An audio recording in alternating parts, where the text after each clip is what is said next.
Hey, what's up, everybody? Simon Retner here, and welcome to the Checkout.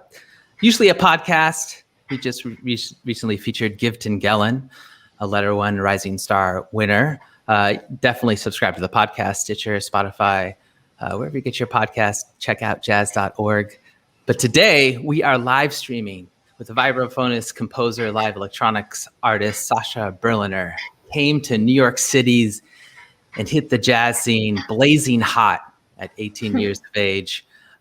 Musically speaking, of course, she's blazing, as you can hear from her debut album, Azalea.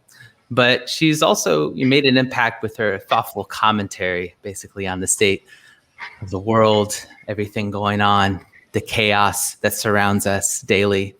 And a couple of years ago, she was the recipient of the Letter One's Rising Star Award, which aims to give a boost to aspiring, young, and deserving talent. She certainly is. Join us this Saturday at 9 p.m. on WBGO.org and WBGO's Facebook page as we will announce this year's winner. Now, you're 22 years old, Sasha. You're a veteran of the music game, I think. That's right. Welcome to the show. Thank you for joining us. Thank you for having me. It's a pleasure. Always been a fan of the station. Very good. So we have Azalea. You have this sparkling, glimmering, maybe I shouldn't use that adjective, but the vibraphone, I guess it's appropriate, album called Azalea. Does an azalea, which is a rhododendron, basically a flower of some kind. I see some parallels with the beauty of an azalea and the sound of a vibraphone. Does that go in your thinking at all?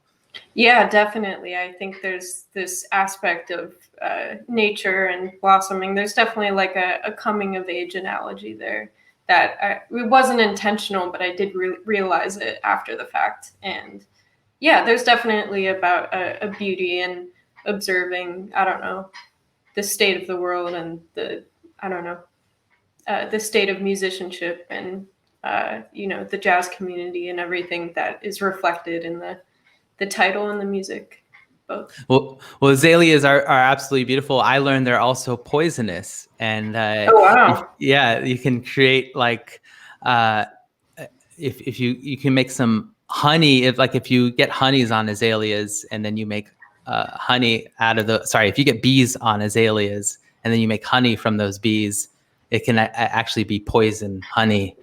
But there's a little poison to your sound too, a little grittiness, as we will hear. It's basically the point I'm trying to make right now. But let's begin. I suppose paying homage to your roots here. This is a performance, I believe, when you're premiering the music from Azalea at Winter Jazz Festival last year at the National Sawdust Theater. This is San Francisco.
All right.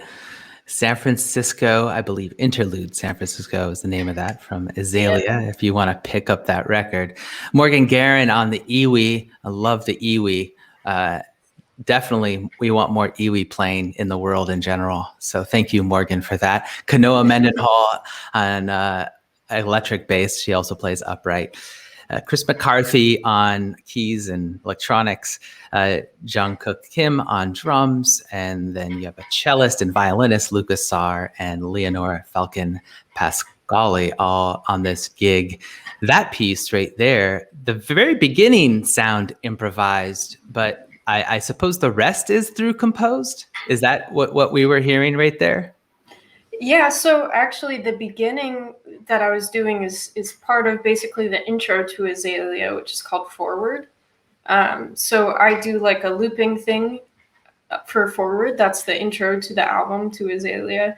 And so I did it for the live show as well. So even though this is entitled like San Francisco Interlude, it should be Forward/San Francisco in the YouTube title. And that's because I basically transitioned into San Francisco after Forward. And because San Francisco is an interlude, it is pretty short. And Forward is also short because it's kind of a forward to the album. So it just made sense to basically put them together in the same video. And yeah. Now, when you hear that, are you reminded of your hometown? Do you think about the Fillmore? Do you think about walking up those hills? Like, are you trying to paint the landscape of San Francisco with that composition? A little bit, but I would also say some of it's more abstract in terms of, I guess, the meaning behind it. I remember it always reminds me of this time, I think, when I was transitioning from moving from the Bay Area to New York, maybe the summer before I started my undergrad at the New School. And there's basically this area of ruins on the beach called, it's called Sutro Baths. And I guess it's technically more South San Francisco, but I used to go there a bunch as a kid. And I just have a lot of fond memories of being little there with my family and, watching my dog like run through the ice plants. It's always foggy there. I don't know. It's very nostalgic for me. And then I remember going again later as a teenager. I think I had some friends from my high school who were hosting an art party there. And I remember just feeling like, oh, this place is not the same place. It doesn't mean the same thing that it used to mean to me. This sort of like sacred, like family space. It's now, being overrun by a bunch of, teenagers who are, littering, beer bottles. And, I think people's equipment got stolen that night. Like it was just kind of chaotic. And I remember just feeling very out of place, even though this was like an art community event that I just felt like it was time for me to move on to the next phase of my life. So I think the piece is meant to reflect sort of me, contemplating the next phase of my life, as well as, just knowing that as you grow older, that things change in terms of their significance to you and what role they play in your life. So I think it's just reminiscing on that, really. Well, before we go to your current phase and maybe the phase before, I want to stick back in when you were a kid, because, and obviously, this might be a tad presumptuous, but you strike me, you might have been a hyperactive child of some kind. Very, very, well, you certainly showed ambition at an early age, because I came across you before you were a musician. Apparently you were a teen blogger. And yeah. I want to share that with our audience right now. Let's see, why isn't it not pulling up? Okay, here we go. Oh, there it is. Here you go. So I'm going to show, we're going back down memory lane a little bit. I think you're like 12 years old here with a bass electric guitar. Yep. So I didn't read anywhere that you played bass electric guitar, but did you dabble in that initially? So it's actually my dad's bass. My dad has always been a bass player, and he didn't pursue it professionally, but he did play in quite a few sort of rock punk bands. He actually opened up for the band Primus at one point with one of his bands, and yeah, I think ultimately it just wasn't his path in life, but he still plays, and he is a huge reason why. Well, wait a I second. Your got dad into opened music. for Primus? I'm sorry, I had to interrupt. Yeah. That's just ridiculous. It's I mean, true. Primus is like one of the great electric bass virtuosos of all time. I mean, Yeah, absolutely. and that must have been terrifying for your father. I think so. I think it was high pressure, but I don't know. I think it was, just a familiar scene to him at that point. And I'm trying to remember the venue that they played in San Francisco. I don't know why it's escaping me at the moment, but yeah, I mean, I think that was like the biggest moment of my dad's, music career, if you will. But ultimately, he didn't end up doing it professionally beyond that. Right on. So But here yeah, you are. so he's a bass player. Here you are on your first instrument, That's playing right. the drums before you switch to the vibes. I think you're like, again, 12. What? You're 12 years old here. Or 13, maybe. Yeah, Okay. sounds about right. And so I guess that transition is obviously a little natural, being percussion. But what was the decision behind? Well, I'm gonna move over here to the vibraphone instead of the drums. This is always a funny story. I have people ask me this question all the time because it is interesting, and it's definitely not a conventional choice to pick the vibraphone. But in a way, I didn't really pick it. I went to audition for a performing arts high school that also has a middle school. It's called Oakland School for the Arts.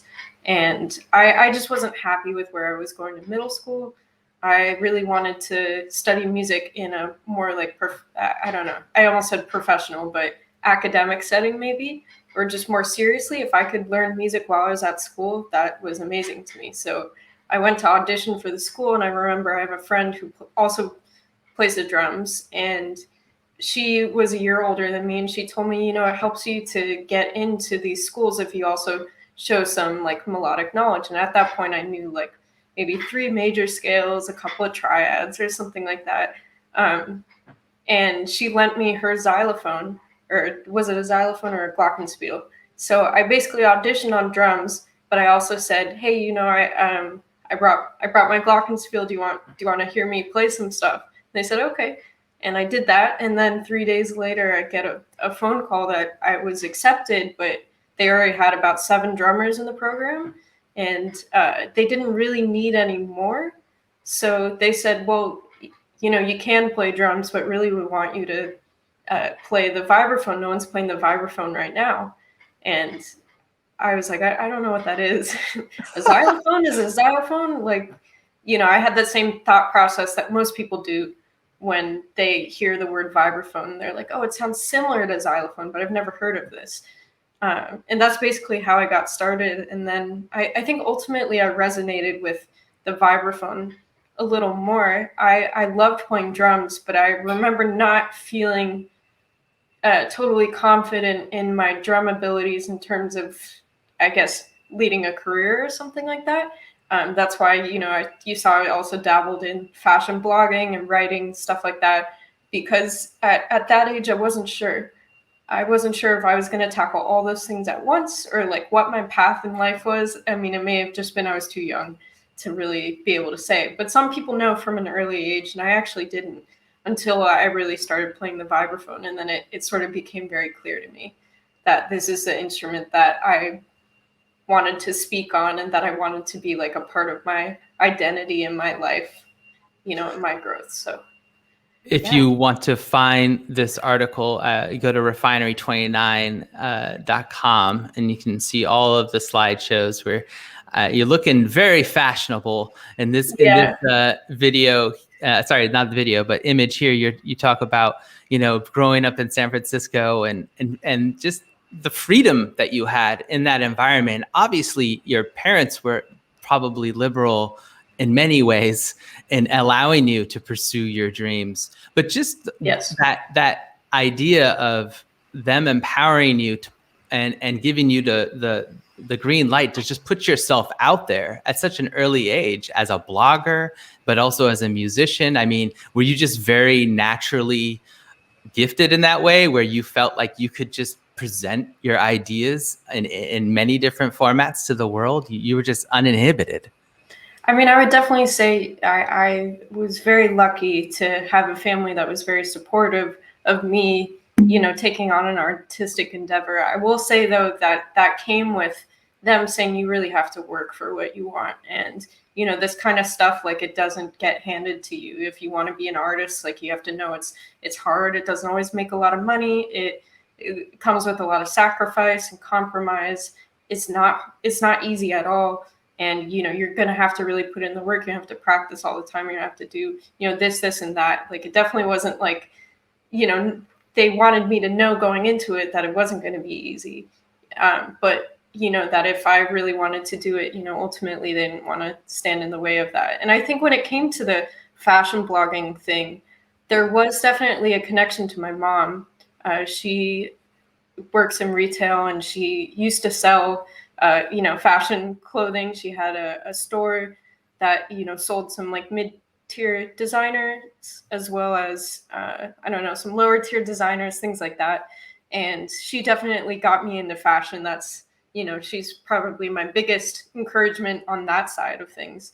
And so I think how this article started had to do with the connection of someone who did know my mom. So in the case of, like, I don't know, I don't want to say handouts, but, something, an opportunity that was presented to me. I didn't like submit an application to Refinery 29, but they knew, oh, well, your daughter's been leading this fashion blog for years, and, this is cool, and we want to feature her. And a lot of the clothes in this feature are hand-me-downs from my mom. So Wow. That was one thing that wasn't included in here, because I do mention a couple of designer items, and people are like, oh, privileged girl from San Francisco gets designer clothes, and all my designer clothes were my mom's that had basically gotten too small for her. So, but not a lot of it's designer, a lot of it's thrifted, a lot of it, I think in this outfit, like I remember I used to wear those sort of jogger sweatpants all the time, and they're from this brand called Material Girl that I think is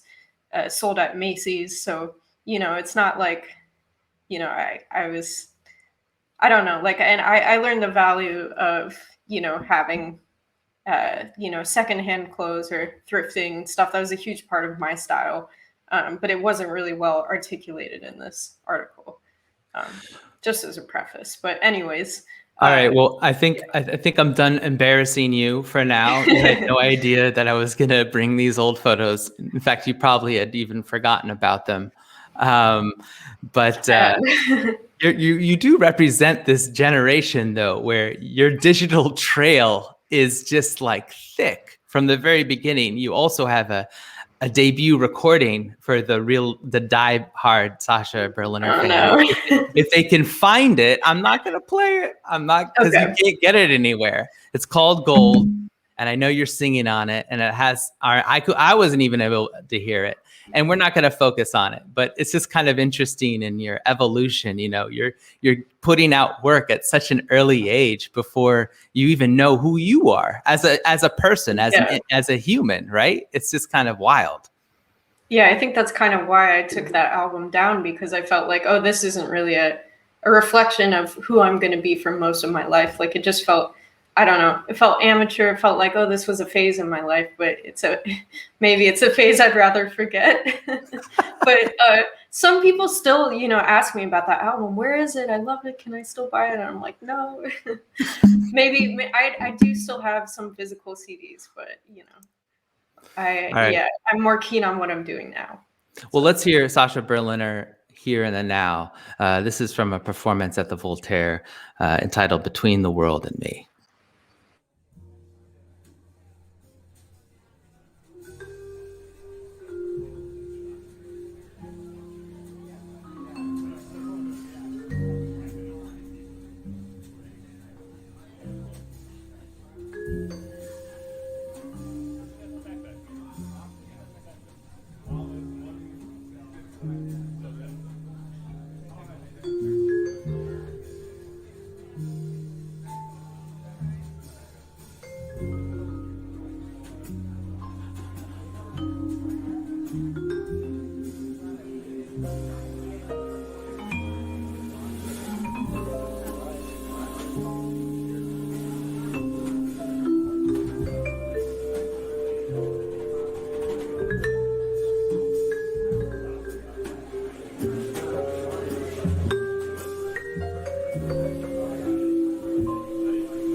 cue the band, cue the baby. Yeah.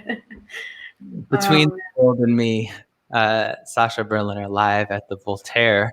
Yeah, it must be difficult. You must have all kinds of emotions seeing you perform in front of audiences, something that you haven't had in a very long time.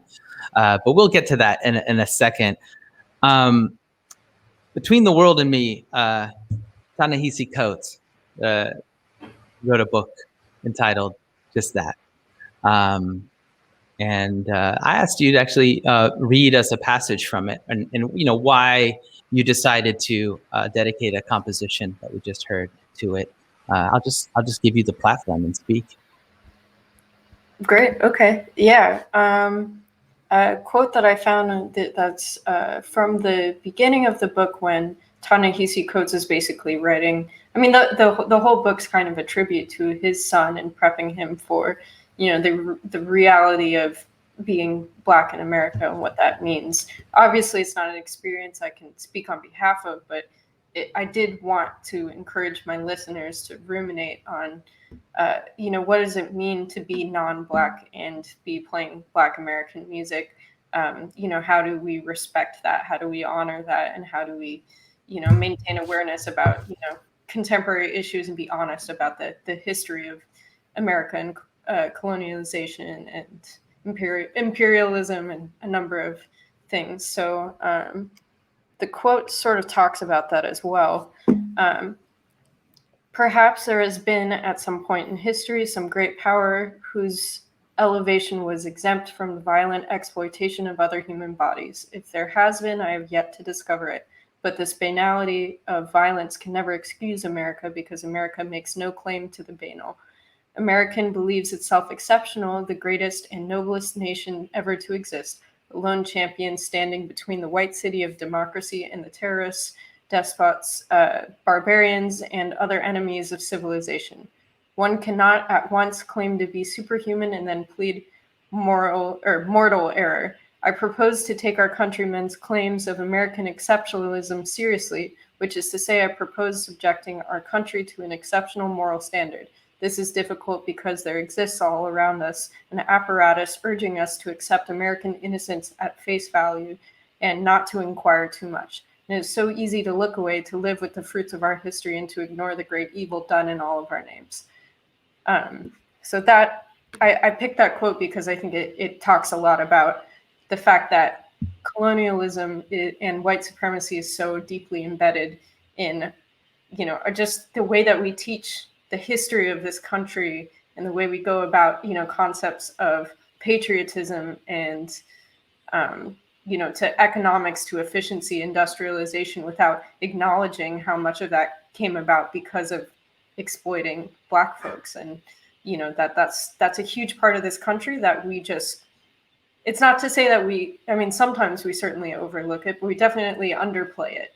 And I think that's not something we can afford to do. I mean, it's just being dishonest about the truth of, how this country was built. And so I just think it's encouraging listeners to reflect on that, as well as, what I said before, where, I wanted to make sure that I, did the work and did the history and, studied the history of, the honest truth, the unfiltered truth about this country and how it has continued to perpetuate white supremacy, even today. And that I want to acknowledge, my space while playing Black American music, and to honor the fact that it is not my music and that it was frequently exploited by, white folks looking to, make a profit from this music. I just watched Ma Rainey's Black Bottom on Netflix, and I think that talks a lot about the same situation, where the record label owners are white and they're trying to use Ma Rainey to, further their label's notoriety and stuff like that. And that's a theme that has existed in American music for a long time, particularly with Black musicians. So anyways, an incredible movie, August Wilson play, formerly Ma Rainey's Black Bottom. You can watch it on Netflix. Absolutely fabulous. One of the last performances by Chadwick Boseman, I think, too. R.I.P. Yeah, exactly. And well, you said so much in that last passage, and I want to ask two follow-ups very quickly, because you talked about paying homage to the folks before you, and the ancestors too, probably. But like, if you were to do a quick personal ranking system of vibraphonists that meant the most to you, just on a personal artistic level, because we know that our tastes are all subjective here. What would be your top to bottom if you were to go down the list, like maybe top 3 or top 5? What are we listening for? Sounds fair. I think immediately, I always tend to say my all-time favorite is Bobby Hutcherson. Maybe that's a conventional answer, but I also think it's not, in the sense that Bobby Hutcherson touched on so many different facets of jazz music, and he wasn't afraid to really stretch himself as an improviser, as someone who dabbled in funk and African diasporic genres, in straight ahead like bebop jazz. He's really just touched on everything, and he was not limited by maybe one 2-decade era of jazz. Basically, you really see an evolution and etymology throughout his work, and I think that was really inspiring to me, because I always look for artists who consistently like challenge themselves and reinvent themselves every time they release a new recording, every time they do a new performance, and just to witness his growth, not only as a composer and as a musician, but as a vibraphonist too, to witness how his language on the instrument has changed throughout time, I think is stunning. And I think he was an improviser that was not afraid to take risks, to make mistakes, and to be vulnerable. And that's something that I really resonated with. I think in a similar sense, to go into maybe number 2, who I think is quite underrated, in my opinion, is Steve Nelson. He's been one of my favorite vibraphonists since I started. And I was surprised, that more people didn't talk about him and the number With of Dave records Holland he's been on. too, just incredible. Yes, Oh my gosh. yeah. The octet. But his own music is incredible too. I mean, just and he's someone keep going. He's someone who just really pours his heart out on the instrument. When you talk about emotional vulnerability and poignancy, like, he's the epitome of that. And he's just concocted certain lines or certain ways of navigating the instrument that I've never heard any other musician do. Or maybe that's a stretch, but I haven't heard any other vibraphonist do. And I always just feel like an emotional purging and transparency from him. And it's really stunning. He brings such a joy to the instrument as well. Like, he's always smiling, even now. I know he does a regular session at Smalls, and he's just always having a great time. Like, every note is coming from like a point of joy, pure joy and expression, and that really translates to an audience. And I think that's what makes him like so infectious in terms of a presenter. But I think when it comes to the language on the instrument, he's just played some things I've never heard anyone do, and I'm just like, what? How did you think about that? How did that even come into your head and come out on the instrument? It's just, it'll maneuver in such a way where I'm like, how did you even do that? How did you even achieve it? Like, you feel like there's nothing licky about his playing, and it's always in the moment. He's one of the most, just an honest musician. And, absolutely. Yeah. And so, who's number 3 for you? Number 3 is tricky. I think there are a couple of contenders there. I do feel like part of me owes something to Gary Burton, in particular his work as either a solo artist or a duo artist or a trio artist. I'm not as much of a fan of his work, in quartet settings. But I think when it comes to playing vibraphone solo or duo, when it comes to facility with four mallet, I mean, there's still no one, I think, that's really matched what he's been able to do. I mean, I have a recording on YouTube of me playing like one of his transcriptions of No More Blues, the Antonio Carlos Jobim tune. And if you watch that recording of Gary Burton, he's like 26 or something. I mean, it's mind-blowing what he's able to do and just come up with on the spot. I mean, there's no way you could memorize everything that he played there. You know, he's improvising parts of it. I mean, he's like a true prodigy. And when it comes to four mallet playing, I think that level of virtuosity and that level of mastery was really inspiring to me from the beginning. My first vibraphone teacher was deeply inspired by Gary Burton, so I think naturally that came off on me as well. But it's in particular for solo and duo performances where the four mallet work is really being highlighted and showcased. And you started out with four mallets, not on two mallets. Is that unusual for a vibraphonist? I mean, you would think you would start with two mallets first and then go to four, because that's just four sounds inherently more complicated. I mean, I still play four mallets. I know you still do. I know, and you're amazing at it. Oh. What I mean is when you started out, though, you started playing four instead of like concentrating on the two. Yeah, so a lot of that had to do with the fact that I was having issues with projection when I played with four mallets, because naturally, you know, you're just using a more particular part of your hand. You're not able to use, you know, your wrist in like one singular motion. It's often like two motions within one hand. And my hands are already pretty small. I'm not like a huge person. I'm 5'3". Like, I don't have the height advantage there. And so there's just a couple of things where like I'd be playing four mallets and I know that my technique is right and everything, but it's a notorious vibraphone problem to have, where if you're not properly mic'd or something like that, it's just hard to be heard. It's hard for anyone. I mean, unless you're, I don't know, Warren Wolf, and you've seen Warren Wolf's arms, you know, he's like a bodybuilder. You know, it's hard to be heard on the instrument just because it's naturally quieter. And I think it got to a point where I ended up like getting bad blisters on my hands because I was overextending myself trying to be heard and trying to play louder. And so in those instances where I felt like I was struggling to be heard over a band, then I would just use two mallets, and that's really where that came from. But in instances where I'm playing more like trio or duo settings, certainly I do solo vibraphone, then I do all of that four mallet. And I do think, you know, four mallet causes you to look at the instrument in a different way and to stick things differently. It enables some extra things that you can add to your playing, as well as it hinders certain things that might be easier with two mallets. So I think it's just a matter of, you know, what scenario you're performing in, you know, what is the instrumentation, are you well mic'd or not, you know, a number of things, but I basically switch according to that. So.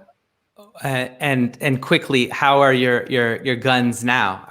Do you have some vibraphone guns that you can? It's getting there. I'm a little out of shape, but it's better than it used to be. I used to be really tiny when I first came to New York.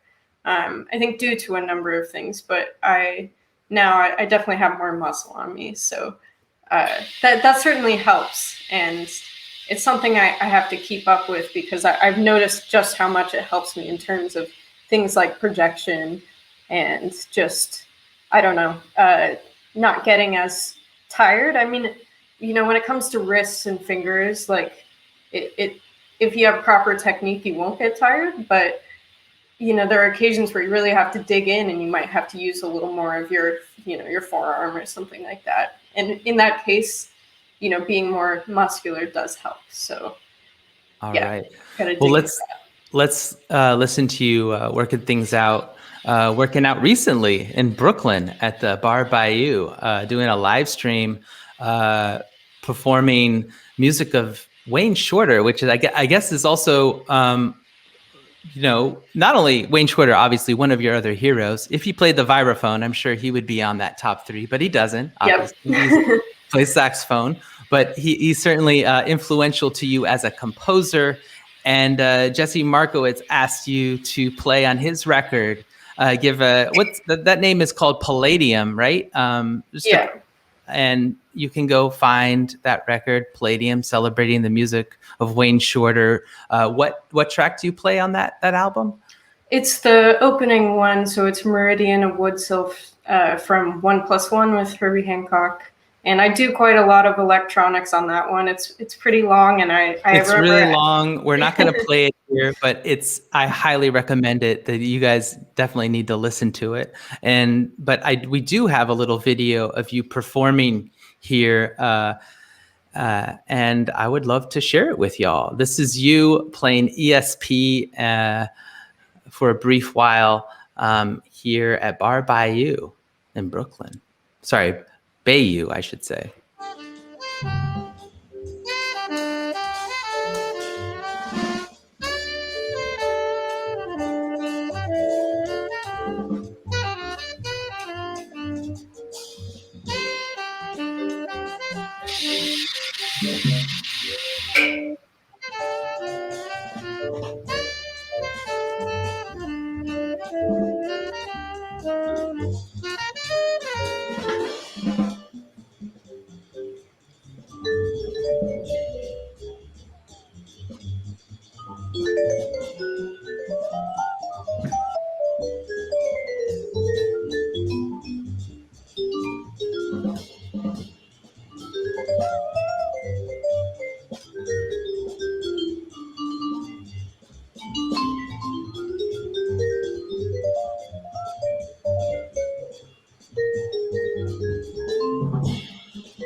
All right. Well, go to YouTube. You can watch the full video right there. But nice little solo you swinging. That sounds great.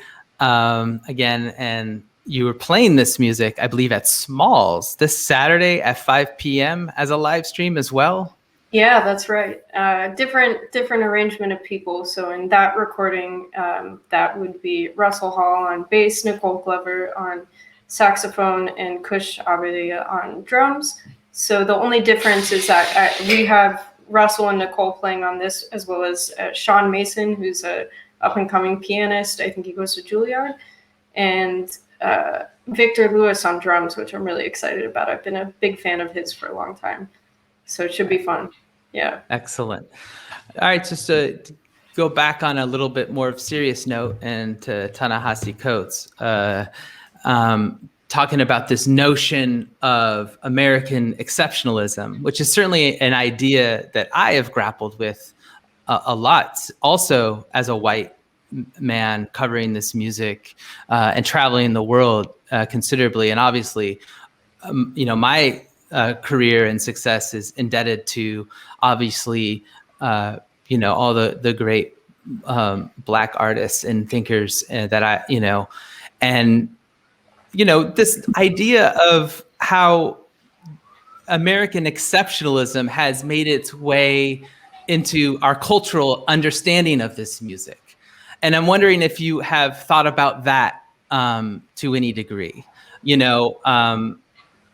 It's sort of statements like only jazz could have only been invented in America. And obviously we love saying that all the time. And it sounds amazing. But to me, it's like, so does samba doesn't mean anything? Or, does like, cumbia music from Colombia doesn't mean anything? Or, there's all kinds of diasporic music that has incredible rhythmic complexity and harmonic complexity all throughout the Americas. And so I just think about this in a bigger sense that sort of makes me feel a little squeamish when I talk about jazz. But how do you feel? Yeah, I mean, I think in terms of the African diaspora and music coming from other, not just other parts of America, but, the origins of jazz music and the blues and coming from Africa, like those are things that I think are downplayed in jazz education. I definitely experienced that when I went to college. I think it's not a unique experience. I think that's kind of how jazz education is built, is in with sort of a lens of, again, this like American exceptionalism and white supremacy. And you think about all the great, musicians in jazz, a lot of them were influenced by these diasporic, forms of music. I guess I'm not articulating myself well, but I'm just thinking about like Art Blakey and Duke Ellington and John Coltrane. The number of the influence that came from other sort of African musics that are not exclusive to America. That was a huge part of what they did, and also just to talk about how much of jazz is contingent on civil rights and civil rights subjects. I mean, we think about Strange Fruit, or we think about Alabama. All of those songs, that exist in the jazz idiom come from a very, I guess I wanted to say like a very personal and upsetting, history of the United States. And I just think that those things are often underplayed or underlooked, and they shouldn't be, because that, I think jazz is kind of defined by, it definitely was shaped by the civil rights movement and I don't know, just the history of Black folks in America. And I think that's just something that people do not, stress enough in these institutions, or often it's not talked about with, Black professors. These conversations are not being led by Black professors, or they're not being led by, Black PhD holders. It's often, white individuals who are trying to talk about the history of jazz without, really doing their homework and really stressing, how much of this is not ours and how much of this is defined by civil rights movement or the African diaspora. And just how that is talked about is shocking to me. And the thing that drives me crazy is this, this repeated adage that, of jazz, that we need to erase from the history books, where a lot of people repeat still to this day, where the rhythm comes from Africa and the harmony comes from Europe, which is just complete BS. It's just not even true at all. It's just like the most BS thing you ever heard in your life. Yeah. I mean, what about the blue note? What about the blues in general? Have you been to West Africa? The center of what we call the blues, that comes directly out of Africa, and that feeling. So, there's so many ways that we can continue to re-educate ourselves in this way, especially during this time, during Black History Month, obviously. Yes. When we really need to be conscious of this stuff. So, Sasha, thank you so much again joining us for this. We have one more song that I'd like to share with our audience before leaving y'all. Hopefully you will join us this Saturday at 9 p.m. Eastern Time, where you will be performing as a part of the Letter One Rising Star Awards ceremony, where we're going to be announcing the new winner. Drum roll, please. I wonder who that's going to be. Definitely stick around. Go to our Facebook page to watch that, or wbgo.org. And then you can also listen again to the podcast we just featured on Gifton Guerin, the trumpeter from the Bahamas. He tells his story, really fascinating story, growing up in, the Bahamas, where there isn't much of a jazz scene, and coming out of the Black church there, which is very unique to his experience. So, Sasha, this next tune, please set it up for us. There's a lot going on here, so it makes sense that we're leaving this as the grand finale. So I assume this is a heroine's manifesto. Yeah. So this song, I wrote it shortly after the 2016 election. That was right when I moved to New York, and it was the first election I could vote in, and I was just shocked that. I mean, I wasn't shocked. I wasn't surprised. Of course, someone like Donald Trump would eventually be elected president, in terms of, the rise of hate groups and, bipartisan polarization and things like that. It only seemed like something like that would happen. But it was disappointing for me for that to be my first voting experience, and just see the rise in, hate crimes and police brutality, which granted has existed for a long, long time. But just the fact that his, being elected gave rise to a lot more of that was just very deeply upsetting. And I definitely had a strong reaction to it. And I wanted this song to be very chaotic, very shifty. I wanted to communicate, the different things that different, news platforms are saying, or, what different politicians are saying, and how they're always sort of, battling with each other, not listening to each other, and just the sort of chaos it creates in, like, in particular, like millennials and Gen Z, who are sort of tasked with turning things around, I feel like. And, the song ends, in terms of the speech portion of the song, it ends with, what are you for? What are you for? And that's intentional to say that, what I'm for is to play music and to continue to talk about these ideas and respond to them and express my feelings on them. And, that we're not going down without a fight. Like, this is, still very much prevalent, and, we're not gonna give up, turning things around in this country. Yeah, clearly fascism isn't going away fast enough, Yeah. And maybe I shouldn't be saying this on public radio, but, people just need to wake up and be educated and stay on point, because the world is a very scary place right now. Sasha Berliner, thank you so much for joining us and sharing your beautiful sounds, and definitely go buy her record, support these artists today in these very difficult times. I would love to get into that specific story as well, especially of your generation. I imagine, you're 22, and I think about all the artists that, aren't really as visibly, you're a little lucky in a sense, have gotten some recognition, but there's so many, I'm sure, brilliant of your peers that are just along your age group that are just absolutely being crushed right now by the pandemic. And yeah. Just quickly, do you have any, like, just thoughts or things you want to say in that matter, just to give us a temperature among your peer group, like what's going on the ground, and are musicians doing okay?